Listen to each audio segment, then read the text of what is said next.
In today's video, I'll show you how to create professional Facebook ads using Canva. Don't forget to like and subscribe for more design tips.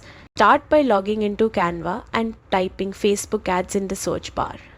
Browse the templates and pick one that matches your brand style. Click Customize this template to open it in the editor. Adjust the colors, layout and text to fit your campaign. Edit headlines, calls to action and any text to make it clear and compelling. Next, upload your own images or use Canva's library. Drag and drop them into your ad, resizing and positioning as needed to create a visually appealing design. Finally, review your ad to make sure everything looks perfect. When you're happy, click download and your ad is ready to publish on Facebook. And that's it.